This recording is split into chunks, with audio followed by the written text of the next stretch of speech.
తండ్రి, నాకు ఇంట్లో బాగలేనప్పుడు తండ్రి వద్దకు వచ్చి నేను బాగుపడ్డానని నేను సాక్ష్యాలు చెప్పాను తండ్రి. నేను అప్పటి మించి కూడా నా కొడుకు ఫుల్లుగా తాగి ఏమైపోతాడోనని అడగన రోజు లేదు. చర్చీలు అడుగుతున్నా, ఇంట్లో ప్రార్థనలు అడుగుతున్నా, తండ్రి ఆ బిడ్డను ఎట్టాకట్ట స్వస్థపరిచయ్యా. నా మాట వినడు, నా భర్త మాట వినడు, స్నేహితుల మాట వినడు, భార్య చెప్పినా వినదు, ఎవరు చెప్పినా ఆయన వినడు తండ్రి. నా సంతోషంగానే ఉంది, నా బిడ్డను మార్చాడు ఈరోజు. కానీ భయము ఒకటి ఉంటుంది కదా, బిడ్డకి ఎలాగైందని, కన్న తల్లిని కదా చూస్తే భరించలేకపోతున్నాను. భయం అనేది ఉంటుంది. అప్పుడు ఎవరు చెప్పినా వినను. అతను ఈ భయంకరమైనది చూసి అతని మనసులో ఇప్పుడు అమ్మో నేను తాగితే చనిపోతానేమో అనే ఆలోచన అతనికి ఉంటుంది ఇప్పుడు. అందువల్ల నేను ఏమన్నానంటే, అయ్యా బాబుగారికి మా అమ్మాయి వచ్చి, అమ్మ బాబా నీకు ఫోన్ చేశాను, కంగారు పడబాకు, అన్నయ్యని తీసుకొని వెళ్తాము అన్నారు. అబ్బాయి వాంతి అవుతుంటే మా కాళ్ళు అదిరిపోయి నన్ను పిలుస్తుంది. నేను భయం వేసి మా రమాదేవినికి ఆకేస్తున్నా. కానీ ఆయన కొడుకే ఆ పిల్లోడికి అండగా ఉన్నాడు. అంతలో వాంతులు అవుతున్నా, ఆడే నీళ్లు పోతున్నాడు, చూస్తున్నాడు. నువ్వు భయపడబాకు, నేనుండా, ఎందుకు భయపడుతున్నావు, ఎందుకు ఏడుతున్నావు, నన్ను అరుస్తున్నాడు పెద్ద పిల్లోడు.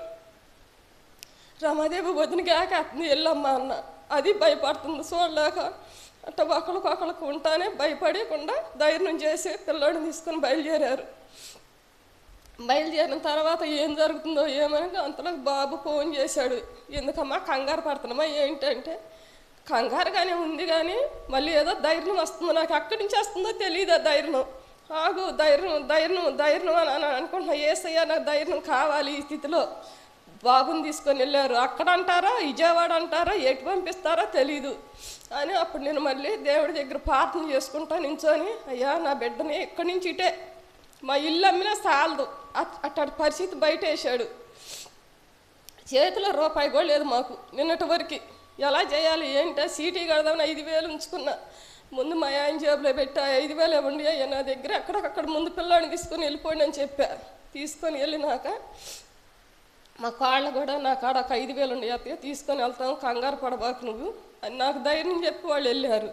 వాళ్ళు వెళ్ళిన తర్వాత ఇక 12ంటికి ఏం కంగారేం లేదులే, బాగానే ఉన్నాడు, నువ్వు రాకపోయినా పర్వాలేదమ్మా అని మా కాళ్ళు ఫోన్ చేసి చెప్పింది. మీ అందరికీ వందనాలయ్య, స్తోత్రాలయ్య. అది నా బిడ్డ పరిస్థితి. నా బిడ్డ ఇంతగా మారాడంటే అది బయటపడ్డప్పుడే మారిపోయినట్టే నాకు సంతోషం కలిగింది. స్తోత్రాలయ్య. రెడ్ కలర్ రక్తము నల్లగా మారిపోయి కొతులుగా పడిపోయింది. అలాంటి కండిషన్లో ఉన్న వ్యక్తి బ్రతకడం కష్టం. అంటే ఎవరి మెప్పుల కోసం అని కాదండి, ఏమైపోతాడో ఏంటనే పరిస్థితి. ఒక్కసారి తల్లి అన్న మాటలు చూడండి. ఆస్తి మొత్తం అమ్మినా సరిపోతాయండి, డబ్బులు చేంజ్ అయిపోయింది, బ్లడ్ చేంజ్ అయిపోయిందండి. ఆస్తి మొత్తం అమ్మినా చాలవండి. కానీ నా దేవుడు అలాంటి పరిస్థితిలో సేవకులు ప్రార్థించారు, తల్లి ప్రార్థించుకుంది, మరిపెట్టుకుంది, వాళ్ళ చెల్లి కూడా రమాదేవి కూడా ప్రార్థించింది, సంఘం చాలామంది ప్రార్థించారు. దేవుడు సంఘంలో మన పరిచర్యలో గొప్ప స్వస్థతను అనుగ్రహించాడండి.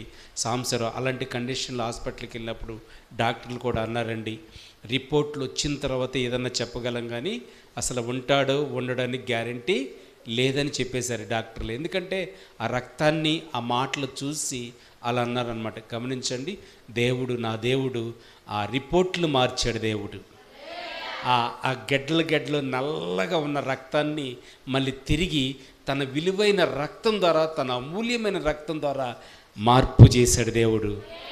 హల్లెలూయా. గొప్ప సాక్ష్యం అండి.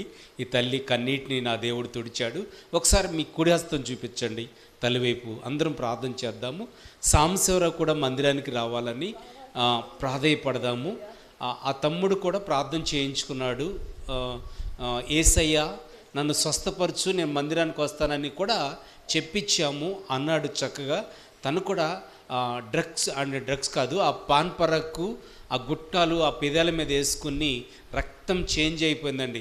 అలాంటి వ్యక్తిని ఈ రోజున ప్రార్థిస్తే నా దేవుడు స్వస్థపరిచాడు. దేవా, ఈ తల్లికి ఎటువంటి తన కుమారుడు ద్వారా కన్నీళ్ళు లేకుండా, దుఃఖం లేకుండా, బాధ లేకుండా నా కుమారుడు చక్కగా జీవించాలి, చక్కగా బ్రతకాలి, చక్కగా దేవుని మందిరానికి రావాలని ఆశపడుతుంది తండ్రి.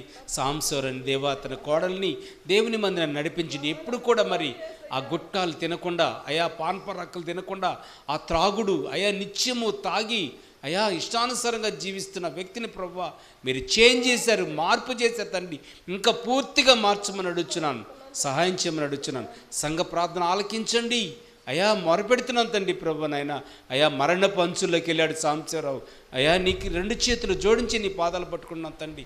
ఆ బిడ్డని బ్రతికించి మళ్ళీ తల్లికి అప్పచెప్పావు తండ్రి. నాయన నీకే స్తోత్రాలు, వందనాలు తండ్రి. ప్రభు నీ ఆత్మ నీ కుటుంబం మీద ఉంచి ఘనమైన కార్యం జరిగించమని, తోడమని యేసు పరిశుద్ధ నామమున అడుగుచున్నాను తండ్రి. హల్లెలూయా, హల్లెలూయా. ఎవరు స్వస్థపరిచారండి సాంబశివరాన్ని?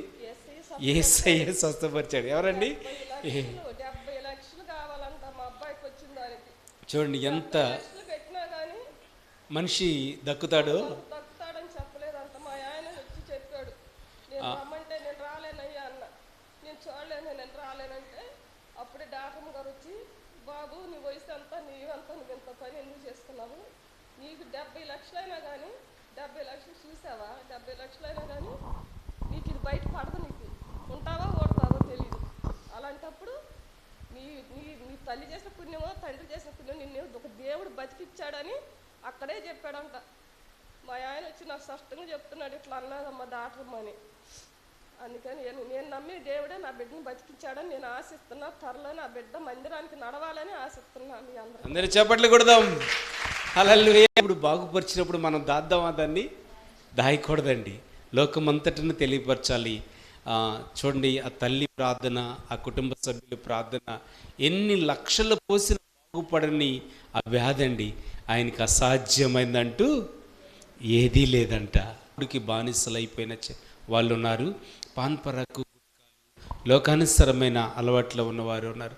వాళ్ళందరూ కూడా మనము దేవుని మందిరాన్ని నడిపించాలని మనమందరం ప్రార్థించాలి. స్తోత్రాలు చెల్లిద్దాం. హల్లెలూయా. ఇంకెవరన్నా సాక్ష్యాలు ఉన్నారండి? సాక్ష్యాలు